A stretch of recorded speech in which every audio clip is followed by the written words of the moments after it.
नमस्कार मित्रों, मेरा नाम है यशवंत कानेटकर और आज मैं आपसे चर्चा करूंगा स्टोरेज क्लासेस इस विषय में।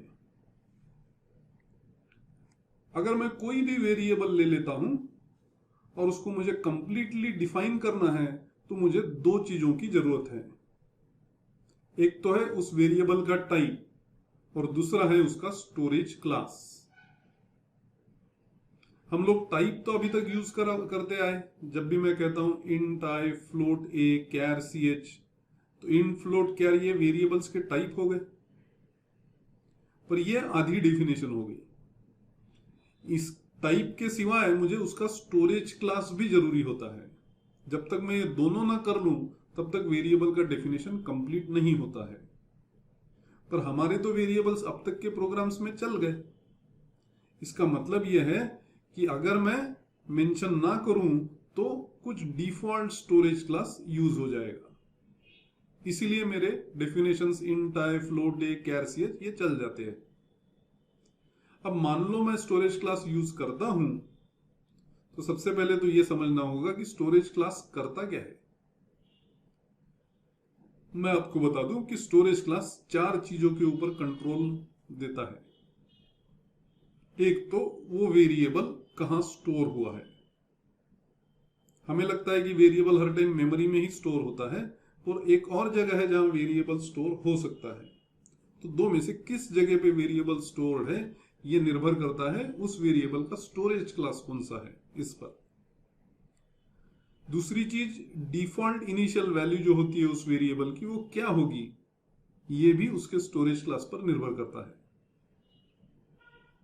तीसरा है स्कोप और चौथा है लाइफ। स्कोप मतलब अवेलेबिलिटी। वो वेरिएबल पूरे प्रोग्राम में कहां कहां अवेलेबल है और कहां अवेलेबल नहीं है, ये भी उसका स्टोरेज क्लास तय करता है। और लाइफ इंडिकेट करता है कि वो वेरिएबल कब तक जिंदा रहेगा। जब तक जिंदा है तब तक वो स्पेस लेकर के बैठा है मेमोरी में।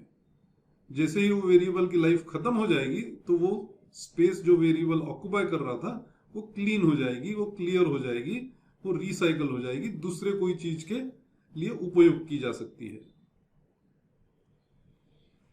चार अलग अलग प्रकार के स्टोरेज क्लासेस का उपयोग किया जा सकता है। पहला है ऑटोमेटिक, दूसरा है रजिस्टर, तीसरा है स्टैटिक और चौथा है एक्सटर्नल स्टोरेज क्लास। इन चारों में से ऑटोमेटिक जो होता है वो डिफॉल्ट स्टोरेज क्लास होता है। मतलब जब भी मैं इंट आई, फ्लोट ए, कैर सी एच करता हूं तो ये तीनों वेरिएबल्स ऑटोमेटिक स्टोरेज क्लास के वेरिएबल्स माने जाते हैं, क्योंकि ऑटोमेटिक ये डिफॉल्ट है। तो ये चारों स्टोरेज क्लासेस का अगर मुझे अभ्यास करना है तो मुझे ये चारों वेरिएबल्स की चार प्रॉपर्टीज तय करनी होगी: स्टोरेज, डिफॉल्ट वैल्यू, स्कोप और लाइफ। मिसाल के तौर पर मैं आपको एक प्रोग्राम बताता हूं जिसमें मैं डिफॉल्ट इनिशियल वैल्यू क्या है चार अलग अलग स्टोरेज क्लासेस के लिए उसकी चर्चा करेंगे। मान लो सिंपल सा प्रोग्राम लिखता हूं जहां मैं करता हूं इंट डी और उसके बाद इंट मेन। ये तो हम पहली बार कर रहे हैं कि वेरिएबल मेन के बाहर डिफाइन कर रहे हैं। मैं आपको बता दूं कि यह अलाउड है। और फिर मेन के अंदर मैं बनाता हूं ऑटो इंट ए, रजिस्टर इंट बी और स्टैटिक इंट सी। अब इंट तो ये एबीसी के टाइप हो गए, जबकि ऑटो, रजिस्टर और स्टैटिक ये हो गए एबीसी के स्टोरेज क्लासेस। ध्यान रखिए, कीवर्ड है ऑटो ना कि ऑटोमेटिक।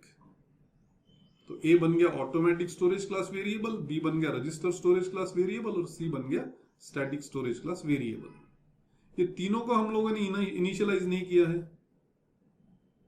उसी प्रकार डी को भी हमने इनिशियलाइज नहीं किया है। अब डी कौन से स्टोरेज क्लास का वेरिएबल है? डी है एक्सटर्नल स्टोरेज क्लास वेरिएबल, क्योंकि उसे डिफाइन किया है एक्सटर्नल टू मेन, मतलब सब फंक्शंस के बाहर, इसलिए उसको एक्सटर्नल स्टोरेज क्लास वेरिएबल माना जाता है। आपको एक्सटर्न इंट डी कहने की जरूरत नहीं है। एक्सटर्नल स्टोरेज क्लास के लिए कीवर्ड एक्सटर्न, पर एक्सटर्न इन डी का मतलब और ही कुछ है।